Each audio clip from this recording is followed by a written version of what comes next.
पहिला प्रश्न आहे x वर्ग वजा 4 वेळा x अधिक 4 बरोबर 0 हा आपल्याला दिलेला प्रश्न आहे। ठीक आहे, x वर्ग वजा 4x अधिक 4 बरोबर 0 हा आपल्याला दिलेला एक समीकरण आहे। या समीकरणाची पहिल्यांदा काय काढूया, विवेचकाची किंमत काढूया। म्हणजेच ह्या समीकरणाचे कंपॅरिझन किंवा तुलना म्हणून काय लिहिते मी, x वर्ग वजा 4x अधिक 4 बरोबर 0 या समीकरणाची तुलना कशासोबत करणार आहोत, ax वर्ग अधिक by अधिक c बरोबर 0 म्हणजेच वर्ग समीकरणाचे जे सामान्य रूप आहे त्या सामान्य रूपासोबत दिलेल्या समीकरणाची तुलना करणार आहोत। तुलना सोबत करू। ठीक आहे, मग आपल्याला काय मिळतील, यानुसार a ची किंमत मिळणार आहे। इथं a आहे, इथं किती आहे, a ची किंमत आहे 1, b ची किंमत किती आहे वजा 4 आणि c ची किंमत काय आहे अधिक 4। a b c ची किंमत मिळाल्या। आता आपण काढूया विवेचकाची किंमत।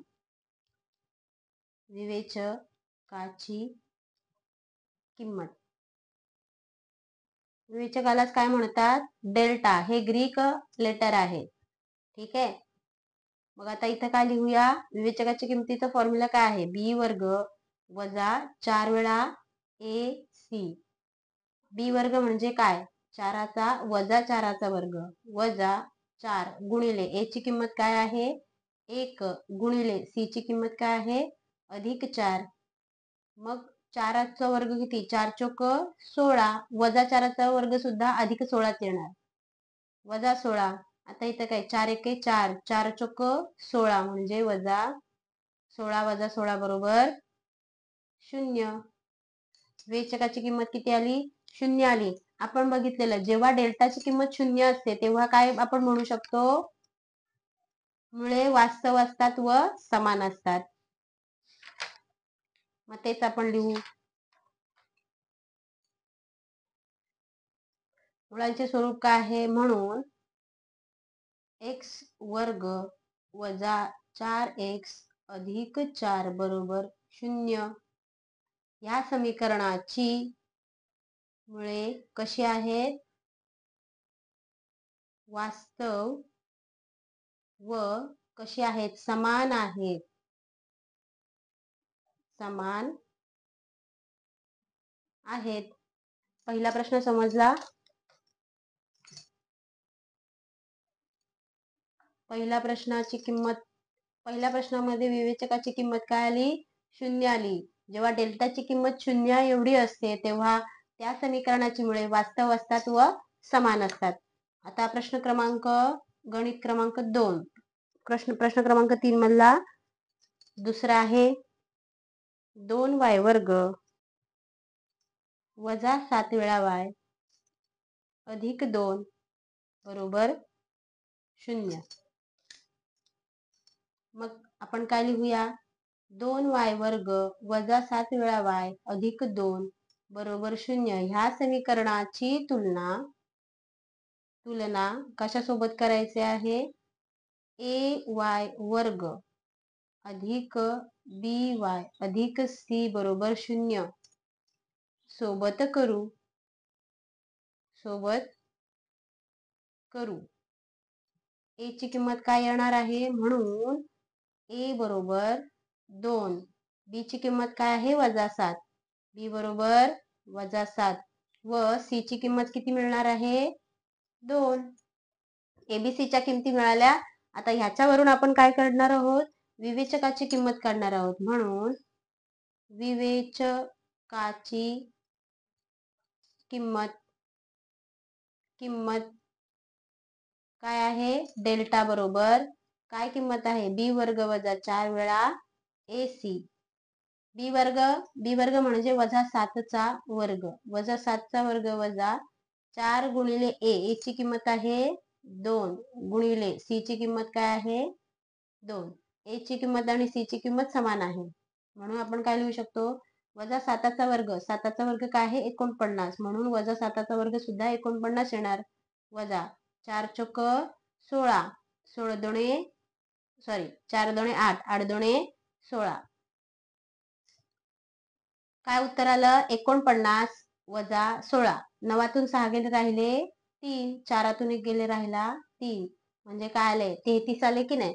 म्हणजेच डेल्टाची किंमत काय आहे, डेल्टाची किंमत शून्यापेक्षा मोठी आहे.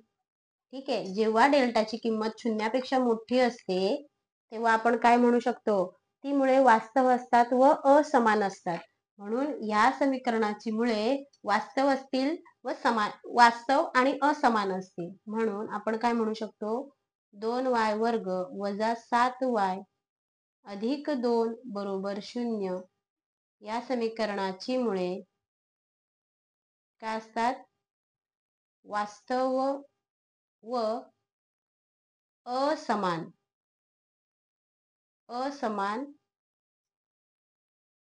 आहेत. कारण डेल्टाची किंमत शून्यापेक्षा मोठी आहे म्हणून.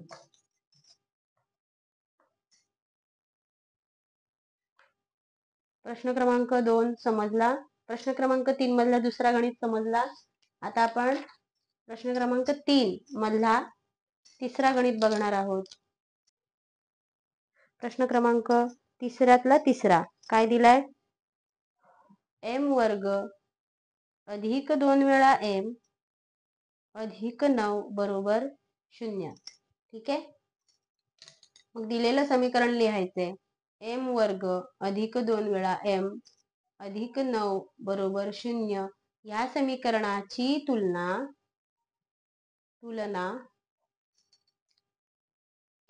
am वर्ग अधिक bm अधिक c बरोबर 0 सोबत करू. ठीक आहे, या सोबत केल्यानंतर आपल्याला काय मिळेल, a ची किंमत काय आहे, a बरोबर 1, b बरोबर 2 व c ची किंमत किती आहे 9. abc च्या किमती मिळाल्या. आता विवेचकाची किंमत, विवेचकाची किंमत डेल्टा बरोबर काय आहे, b वर्ग वजा 4 वेळा ac. b वर्ग काय आहे 2चा वर्ग, 2चा वर्ग वजा 4 गुणिले a ची किंमत आहे 1 आणि c ची किंमत आहे 9. 2चा वर्ग काय आहे 4 वजा 4 एके 4, 4 9 36. 4तून 36 जातात का, नाही जात. 36 मधून 4 घालवायचे, 6तून 4 गेले राहिले 2, 3तून 0 गेले राहिला 3. मोठ्या संख्येचं चिन्ह काय आहे, वजा आहे, म्हणून वजा 32 उत्तर येणार आहे. वजा 32 हे काय आहे, डेल्टाची किंमत वजा 32 आहे, म्हणजे डेल्टाची किंमत शून्यापेक्षा लहान आहे. शून्यापेक्षा लहान असल्यामुळं आपण काय लिहू शकतो, त्या समीकरणाची मुळे कसे असतात, वास्तव नसतात.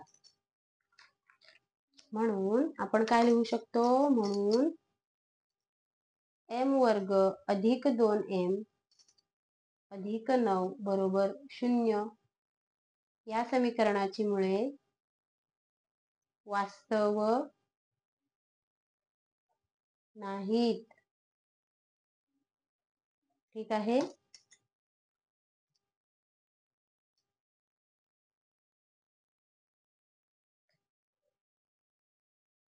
प्रश्न